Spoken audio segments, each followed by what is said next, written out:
Harley-Davidson, la plus ancienne marque de moto du monde, est le miroir d'un siècle d'histoire des États-Unis.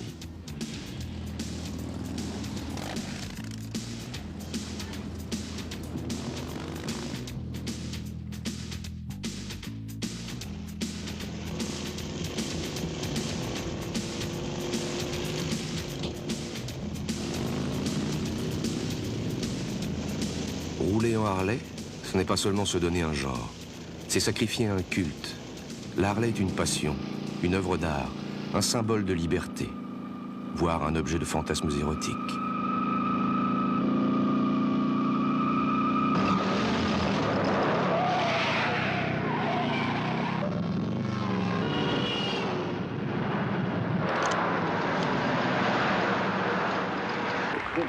Aux États-Unis, la Harley est devenue une star tellement populaire qu'on peut, comme le magicien David Copperfield, en faire une partenaire de scène.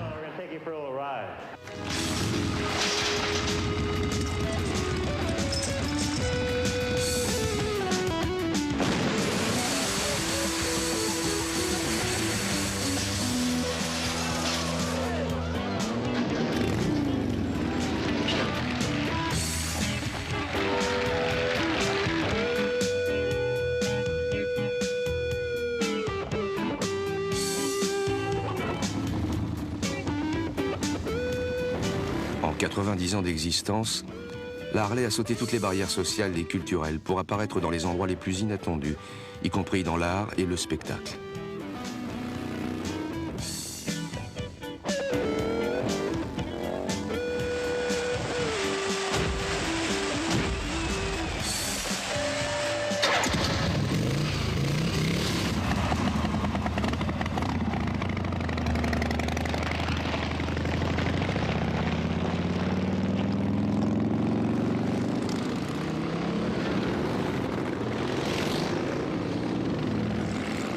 Comme le Blue Jean, le phénomène Harley s'est imposé partout et dans tous les milieux, des marginaux et des vrais motards aux gens plus ou moins rangés. His Excellency's car! His Excellency's car!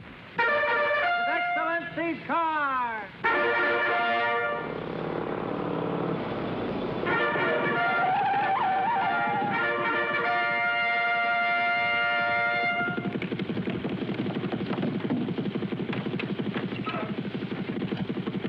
I'm in a hurry. To the House of Representatives. Ride like fury.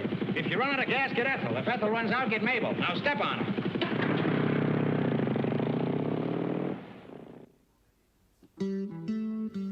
Les progrès techniques, les modes, les vicissitudes de l'histoire. Ce sont les trois moteurs de l'évolution de la Harley.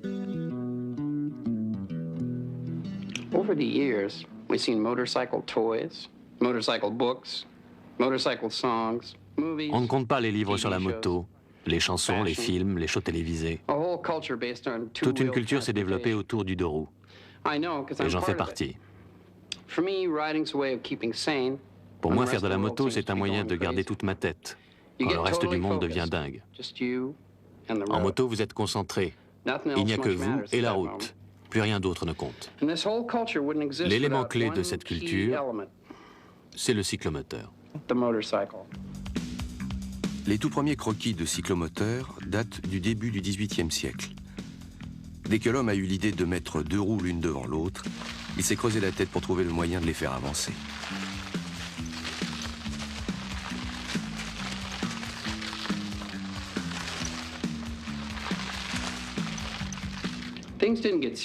Les choses ne sont devenues sérieuses qu'en 1860, quand les inventeurs ont sorti une bicyclette qui fonctionnait vraiment bien. Ensuite, on l'a équipée d'un moteur. Le tout premier cyclomoteur marchait à vapeur et il avait été fabriqué en France. France.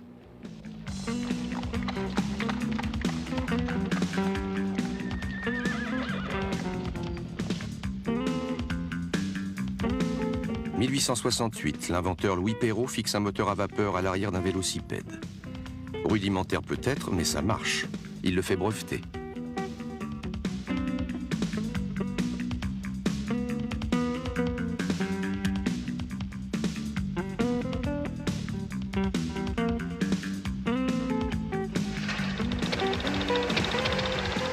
Quelques mois plus tard, un Américain, Roper invente lui aussi une cocotte minute roulante, mais pas très pratique.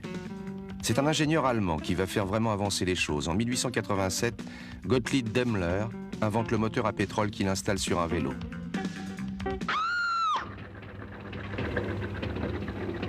Daimler n'a fabriqué qu'un seul de ces engins. Le jour où il l'essaie, son pantalon prend feu. Le deux roues, conclut-il, n'a aucun avenir.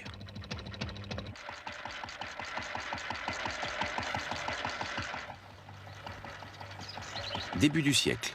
Première fabrication en série. Il faut l'intrépidité des pionniers pour monter sur de tels engins. Motocycliste devient vite synonyme de casse-cou.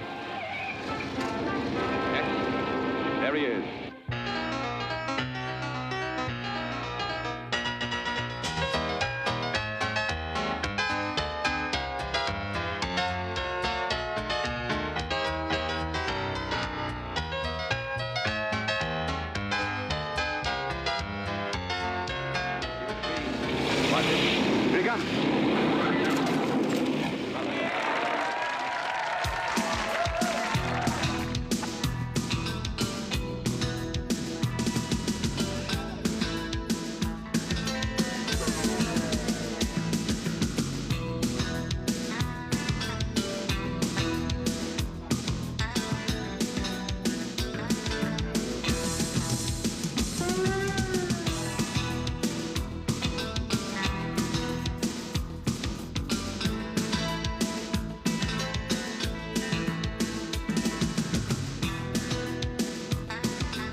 Le flirt avec la mort, même si l'on n'est pas cascadeur, est un des plaisirs avoués ou non du motard.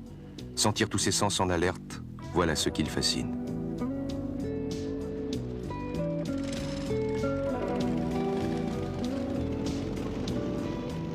Malcolm Forbes, grande figure du rallye moto, disait « On ne peut pas vivre en s'isolant du danger. Vivre est dangereux en soi. D'ailleurs, tout le monde en meurt. »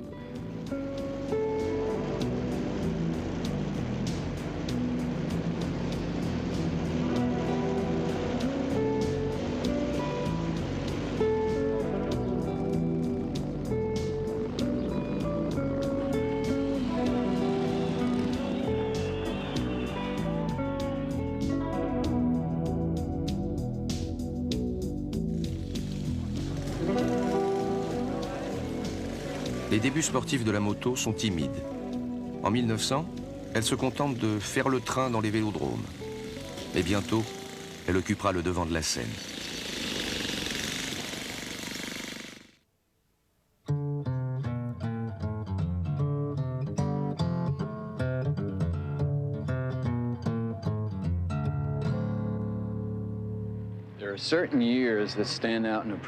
Il y a des années marquantes dans la vie d'un individu, une succession d'événements qui peuvent vous changer l'existence. C'est la même chose pour les nations. Pour les États-Unis, ça a été l'année 1903, le début de ce qu'on a appelé le siècle de l'Amérique.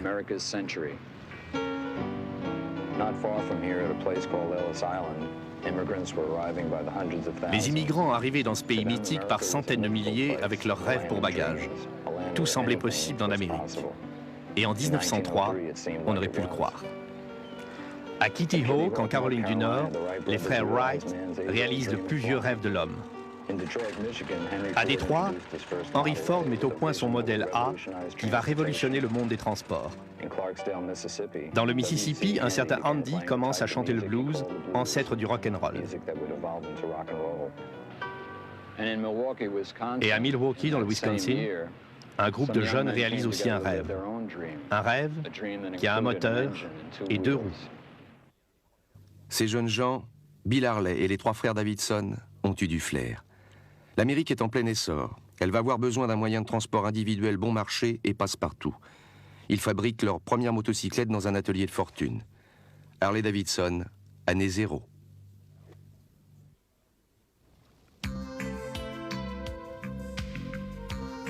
À partir de ce jour, la petite moto couleur kaki n'a fait que croître et embellir. Entre les coups de génie des mécaniciens et les trouvailles des designers, les machines les plus somptueuses ont vu le jour.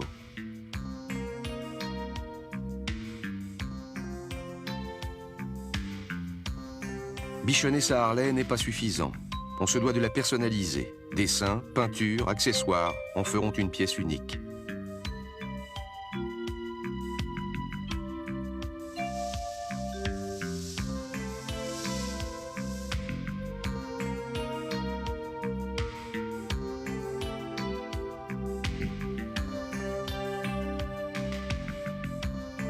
Plus séduisant encore que sa ligne, son côté animal, les vibrations, le battement de cœur du moteur.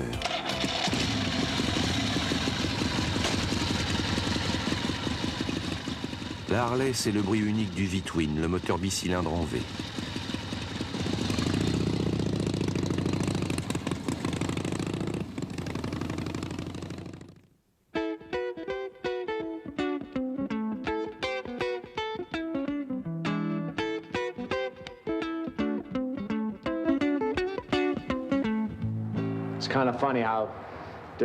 Bizarrement, dans chaque pays, les moteurs de moto sont différents. Sur les anglaises, Triumph, Norton, BSA, on a un moteur à cylindres verticaux. Les allemandes, les BMW et autrefois les Sondaps, ont des cylindres à plat. Et les américaines ont le bon vieux V-Twin. Techniquement, une réussite totale. Il s'imbrique parfaitement dans le cadre sans prendre trop de place. Et il est très puissant. Et puis il y a les vibrations et le bruit. Ça vous fait frissonner des pieds à la tête.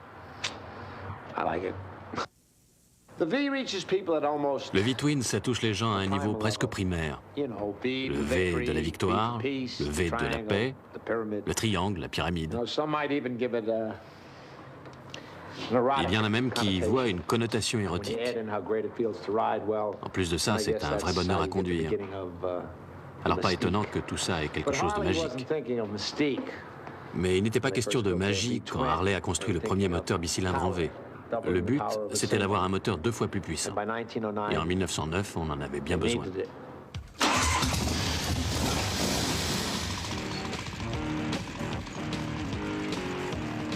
Harley et les Davidson avaient vu juste. La moto devient le fer de lance de l'économie américaine. Elle coûte 3 fois moins cher que la plus modeste automobile et surtout, elle vous conduit n'importe où avec ou sans route. Les petits commerçants comprennent vite le côté pratique du 2 roues et du triporteur qui permet tous les types de livraison.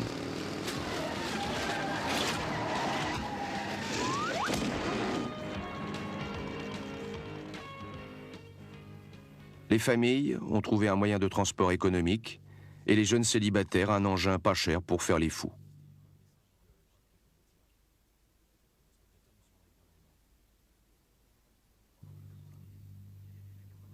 En 1910, il y a déjà 86 000 motocyclettes aux États-Unis.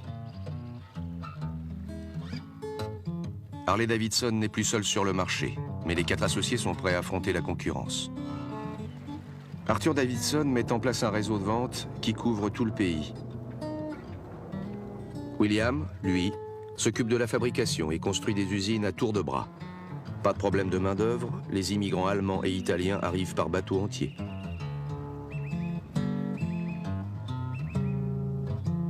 Bill Harley est le technicien, mais aussi le stratège. Pour montrer aux Américains que les Harley sont les meilleurs, il organise des courses, modestes ancêtres de celles-ci.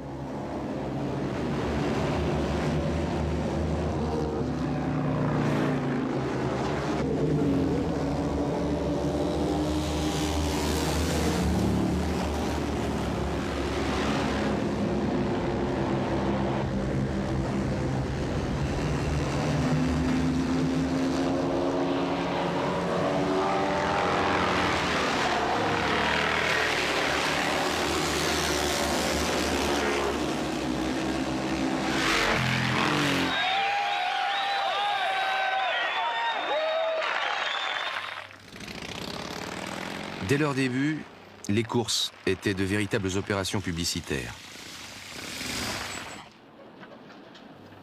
En 1908, Walter Davidson, président de la firme, participe à une course d'endurance de 2 jours. La moitié des concurrents abandonnent le premier jour. Walter finit premier sur une simple machine de série, baptisée The Silent Grey Fellow.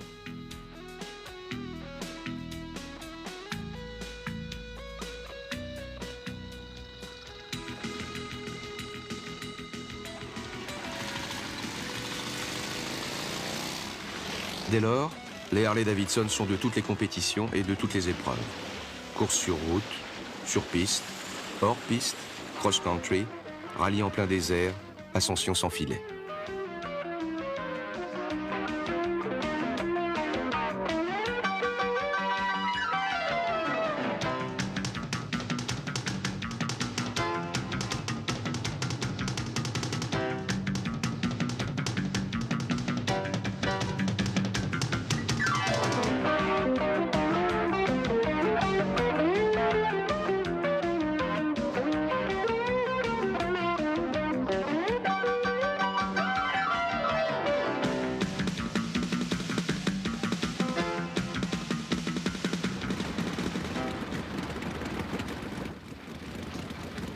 Harley a maintenant ses coureurs, ses héros, présents sur tous les circuits.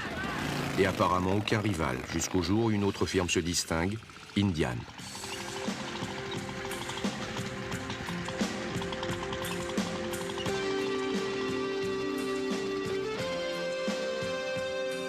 Pendant plus de 50 ans, Harley et Indian vont se livrer une concurrence ardente, se disputant les circuits et le cœur des motards américains.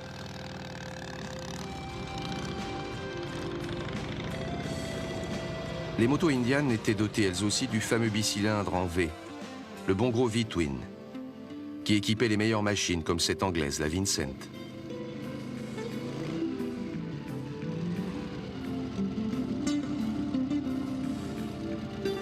Autre star des années 20, la Rolls des motos, la Brath Superior, garantie 160 km à l'heure.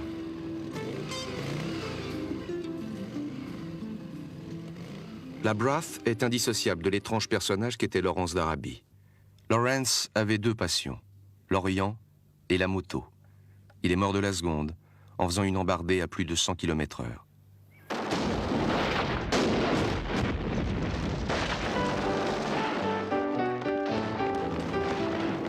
La Première Guerre fait rage en Europe depuis plus de 3 ans quand arrivent les Américains.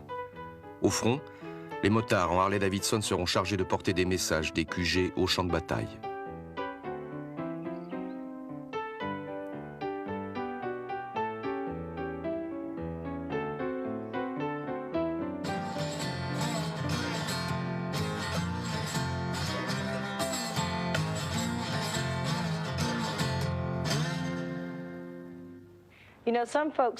Je connais des gens qui s'étonnent encore de voir une femme conduire une moto. Pourtant, ça ne date pas d'aujourd'hui. Ces dames n'ont pas attendu pour s'y mettre. Une femme qui sait monter à cheval peut aussi bien chevaucher une bécane.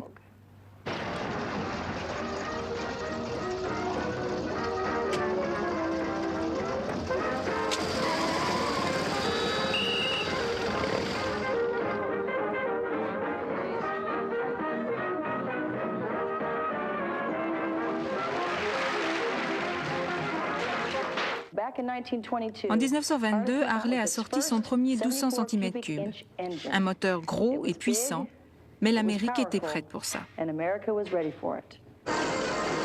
Prête, parce que dans l'euphorie de l'après-guerre, tous les excès sont permis. Le sport est à la mode, le jazz est hot, la nation est prospère. Mais le vent va tourner pour l'industrie de la moto. Henry Ford vient d'inventer la production à la chaîne et, du jour au lendemain, on peut acheter une automobile pratiquement au même prix qu'une motocyclette. Des dizaines de fabricants mettent la clé sous la porte. Harley parvient à trouver de nouveaux débouchés. Les services postaux et, avec la prohibition, la police.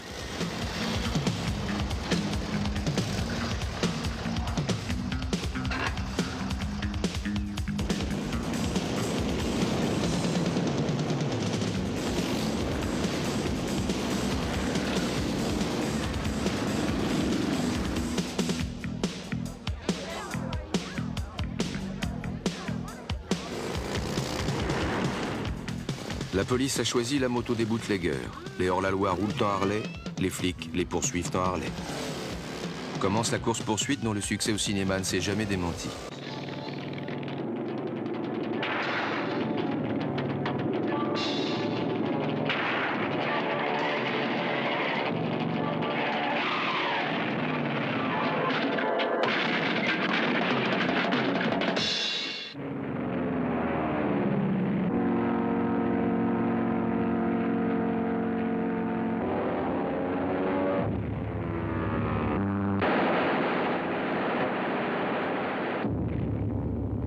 En même temps que l'horreur de la guerre, les jeunes soldats américains ont découvert les joies de la moto.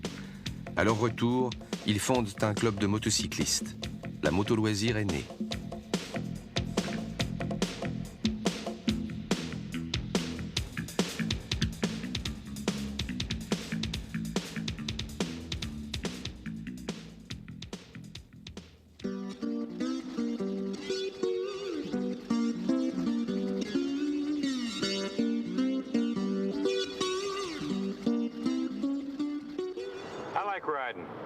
J'adore faire de la moto, avec l'Evo, la Shovelhead ou la Panhead, toutes les Harley. Je ne parle pas de la Flathead, c'est pas mon truc. Pourtant, elle était fiable. Le moteur a été fabriqué pendant 45 ans. Seulement, chaque fois que j'en ai vu une, il y avait un flic assis dessus en train de mettre un PV au pauvre gars qui n'avait pas pris de ticket de parking. Mais les temps changent. Elles reviennent à la mode. On les voit chez les concessionnaires et même dans les rallyes. Drôlement enjolivées en plus, avec du chrome partout et des décorations pas possibles.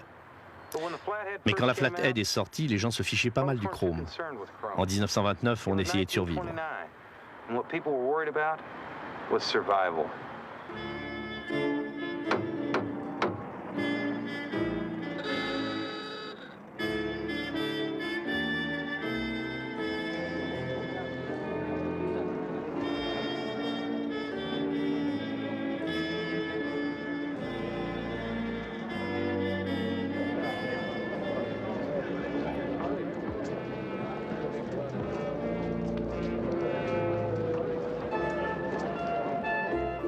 Un tiers de la population américaine est au chômage.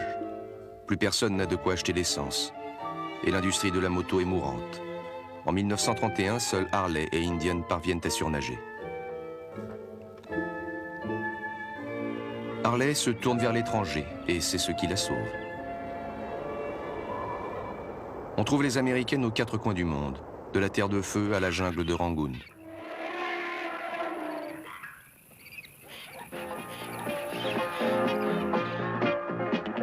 Je n'ai besoin de personne en Harley Davidson. Je ne reconnais plus personne en Harley Davidson. J'appuie sur le starter et voici que je quitte la terre. J'irai peut-être au paradis, mais dans un train d'enfer. Ironie des choses, la mode des Harley prend mieux que partout ailleurs dans un pays qui, depuis, a envahi le marché mondial. Les premières exportations de Harley au Japon remontent à 1923. Un tremblement de terre vient de détruire presque tout le réseau routier, la moto est le seul moyen de transport possible. En 1929, Harley expédie au Japon une usine clé en main. Les Japonais fabriqueront leur propre 1200 cm3 sous le nom de Rikuo.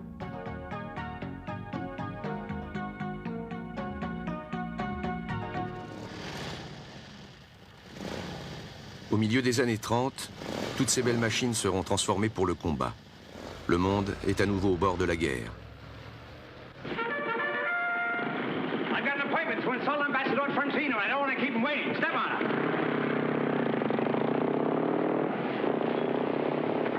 This is the 5th trip I've made today, and I haven't been anywhere yet.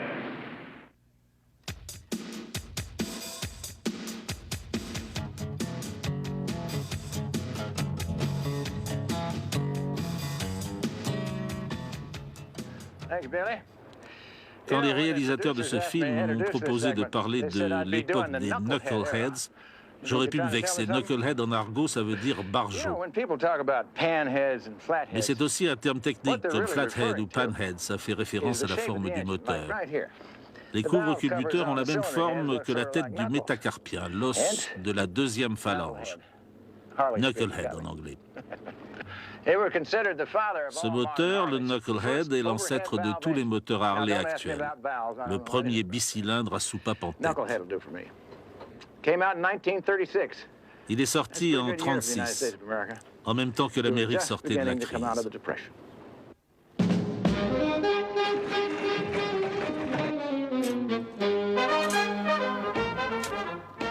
La nation se remet au travail et les Américains recommencent à s'amuser. On relance la mode du rallye moto.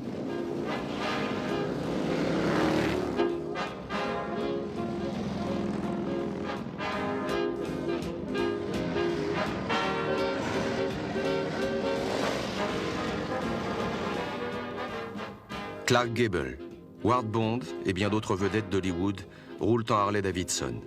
Et elle-même devient star de cascade et de films comiques.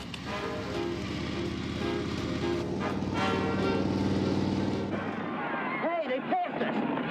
What do we do now? We gotta keep this water ahead of them. Come on, Thunderbolt.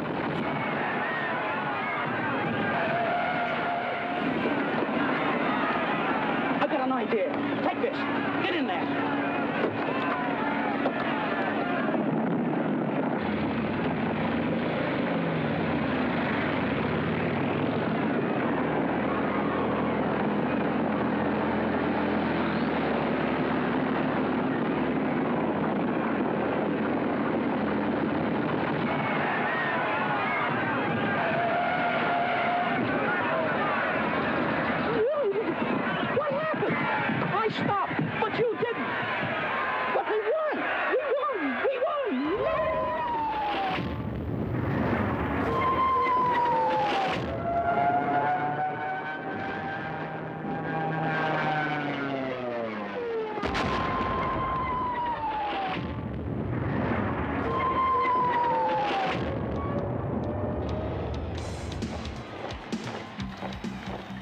1942.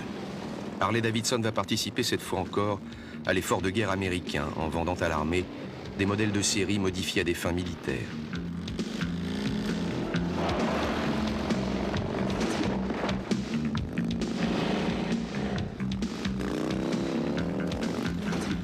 Les motards sont mandatés pour toute mission impossible dans n'importe quel domaine. Maintien de l'ordre, reconnaissance, communication, ravitaillement. Et ces missions ne sont pas l'apanage des hommes. En 1943, un escadron féminin est constitué pour acheminer des messages urgents et des médicaments.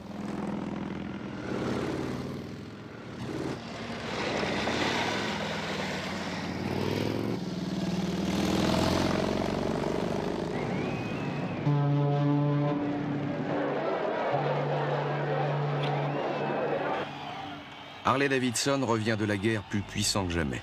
Son ultime concurrent, Indian, qui a dû vendre toute sa production à l'armée, est en train de sombrer.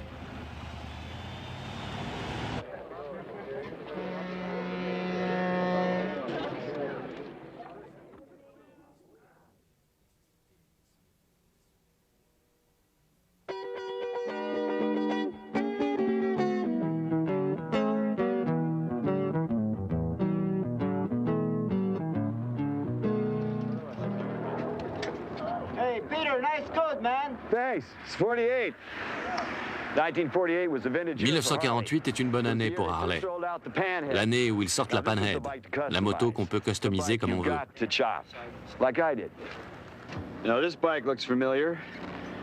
Celle-ci, on la connaît bien. La selle inclinée à 40 degrés, la fourche allongée, le réservoir en gouttes d'eau. C'est le chopper. Son nom vient du verbe to chop, qui veut dire tailler à la hache. Quand les GI sont revenus à la fin de la guerre, ils ont commencé à tailler dans leurs bécanes pour qu'elles soient plus légères. Ils enlevaient un phare, ils enlevaient les garde-boue ou les freins avant. L'idée, c'était de l'alléger pour qu'elle aille plus vite. Quand j'ai dessiné celle-là, Captain America, j'avais autre chose en tête. On voulait quelque chose qui ait du style, on voulait être cool. Ce concept cool est apparu en fait dès la fin des années 40, à la suite d'un incident qui a chamboulé le monde de la moto. Hollister, Californie, juillet 1947. Un rallye de moto dégénère. Une bande de jeunes motards revenant juste de la guerre se déchaîne. Sous les yeux horrifiés des honnêtes gens, ils descendent la rue principale à tombeau ouvert et dévastent un saloon.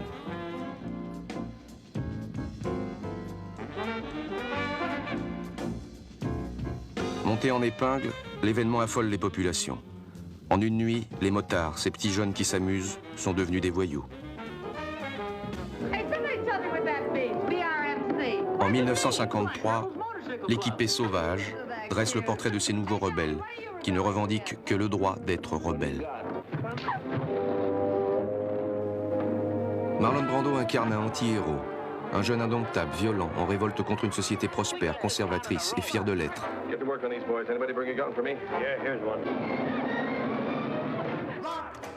Mais aussi une société où la jeunesse est en train de fonder une nouvelle culture. Les jeunes ont désormais leur musique, leur mode, leurs idoles.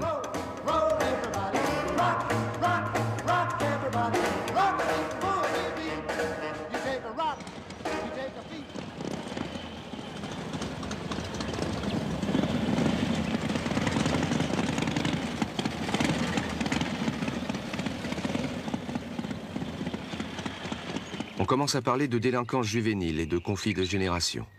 L'Amérique profonde ne comprend plus cette jeunesse qui fait de la moto le véhicule d'une révolte sans cause. You know who they are? No, I don't know. Strange type of this neighborhood. And you stay away from them, young lady. On ne fait plus de la moto pour s'amuser, mais pour devenir rebelle. Le motard est le type même de l'anticonformiste qui a le cran de défier la loi.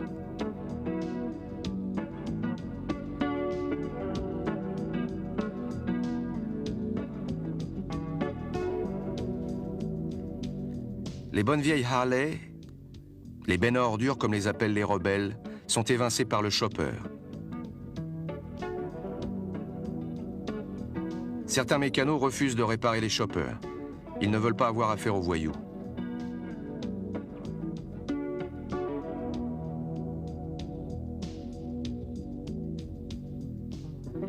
Ayant de plus en plus mauvaise presse avec les voyous, Harley-Davidson se demande ce qu'ils peuvent faire pour le président des États-Unis. Une voiturette de golf. Seulement, tous les présidents ne jouent pas au golf. And so, my fellow Americans, ask not what your country can do for you. Ask what you can do for your country. Dans cette ère de prospérité, la société américaine était en mutation constante. Quand Kennedy arrive à la Maison-Blanche, l'atmosphère n'est déjà plus la même. Les Américains sont passés à autre chose.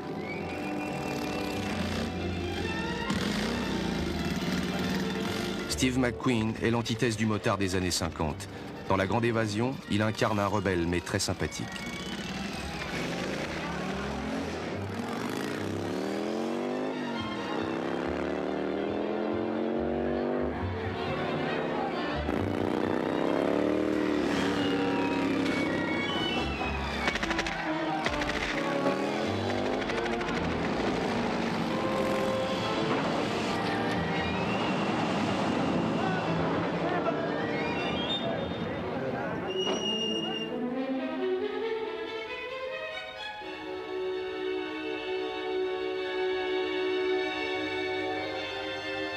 Ce film a redonné à l'Amérique l'envie de remonter à moto.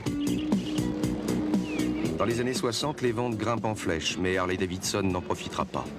Les fabricants étrangers, surtout BSA et Honda, inondent le marché de modèles plus sportifs et nettement moins chers.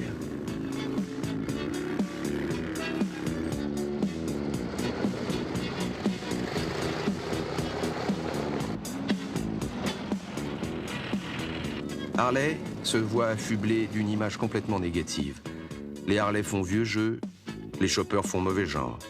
Tout le monde se tourne vers les nouvelles motos. Désormais, les gens bien roulent en Honda.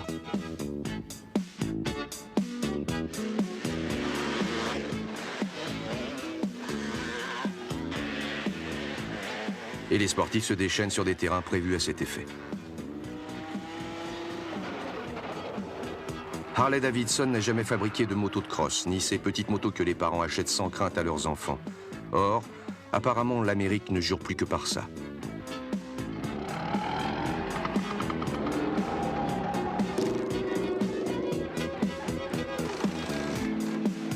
Face à Honda, la firme américaine qui fabriquait les plus grosses motos du monde ne fait plus le poids. Harley n'a pas connu un tel marasme depuis 1929.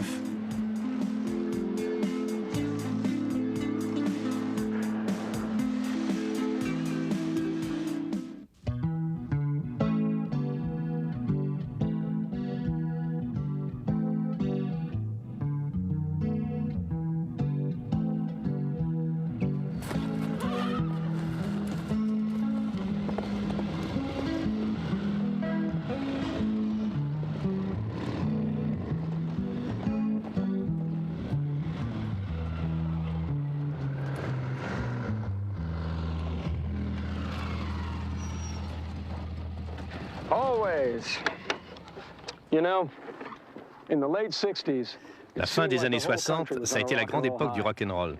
Et les motos occupaient une place importante sur la scène. On en voyait partout où l'ambiance était sympa. Mais quand Harley sort la Shovelhead en 66, c'est pas pour obéir à une mode. La faillite menace, et en plus, l'Amérique va vivre un vrai déchirement.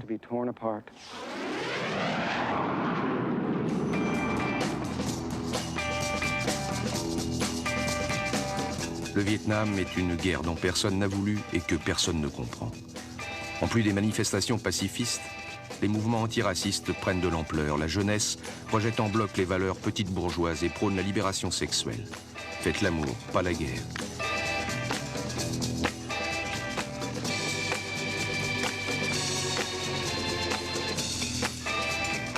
Freedom, liberté, est le maître mot de cet ouragan contestataire. Et, une fois encore, rien de tel pour revendiquer sa liberté que de se lancer sur les routes sur une moto cool. Harley-Davidson reprend du poil de la bête.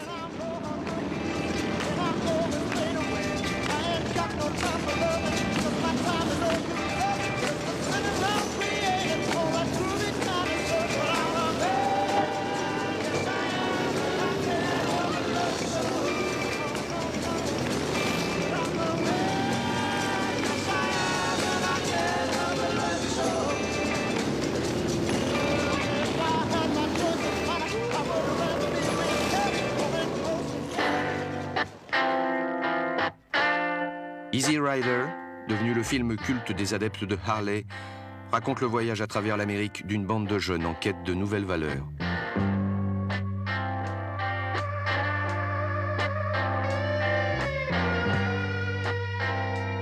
Well, you sure got a nice spread here. Yeah, sure got Marvin. No, I mean it. You've got a nice place. It's not every man that can live off the land, you know. You do your own thing in your own time.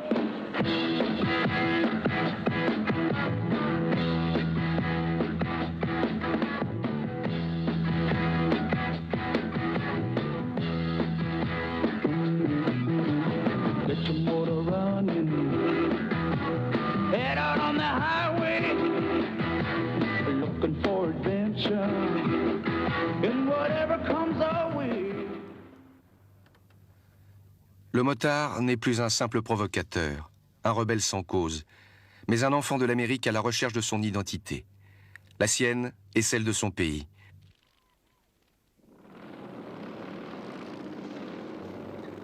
Ces nouveaux cow-boys sont présents partout, y compris dans des séries télévisées qui se proposent d'expliquer ce phénomène au grand public.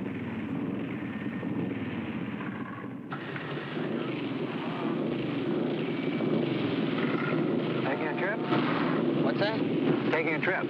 Yeah. Where to? Oh, I don't know. Wherever I end up, I guess. Well, I wish I was you. Really? Yeah. Man, hang in there.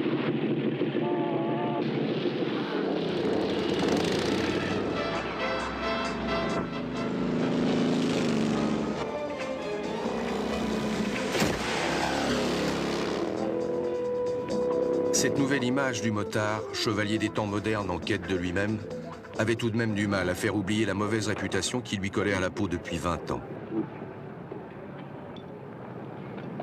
Les motards étaient par définition des mauvais garçons, avec ou sans moto.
Excellency's car. No, you don't. I'm not taking any more chances. You can only fool a Firefly twice. This time you ride in the sidecar.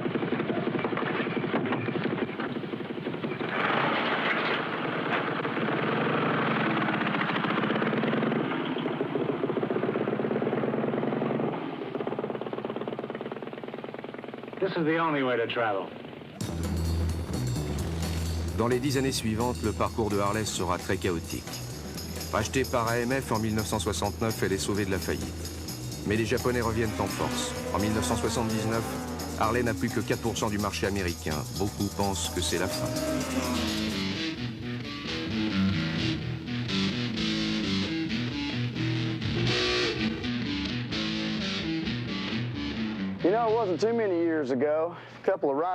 Il n'y a pas si longtemps, quand deux motards débarquaient dans une petite ville, tout le monde disait « Attention, ça va barder ». Mais dans les années 80, les choses ont changé. Les gens ont compris que ce qui comptait, ce n'était pas le nombre de roues de votre véhicule, mais ce que vous aviez là. Harley-Davidson a changé aussi à cette époque. Ce qu'on appelle le phénomène Harley est loin d'être fini. Mais on sait au moins quand il a commencé.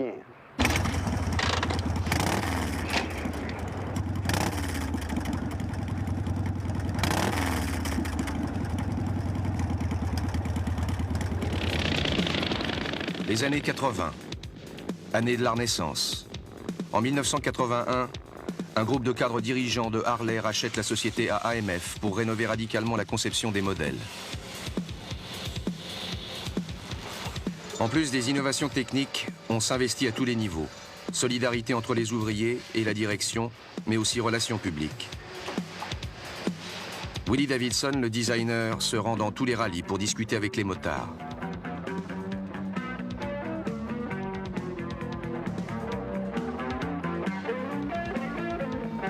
Le fruit de cet effort, le moteur Evolution sort en 1984. Il concilie la tradition et la technologie moderne et fait un tabac parmi les fidèles de Harley.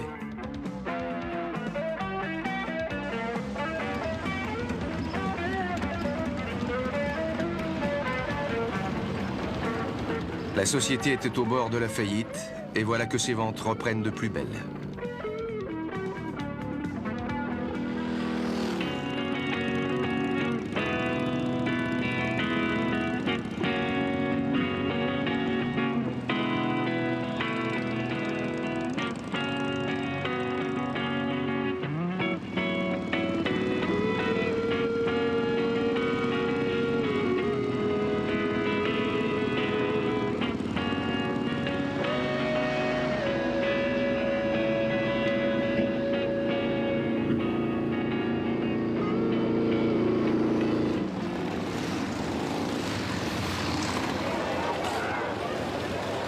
Le phénomène Harley retrouve un essor sans précédent et il est international.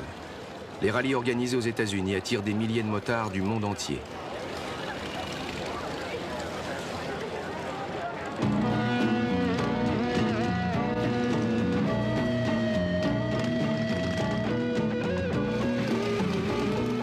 Cette passion, que les Américains voient comme une nouvelle forme de fraternité, touche des gens de tous âges et de tous bords. On ne fait plus de la moto pour se faire peur, mais pour s'amuser ou pour vaincre le stress.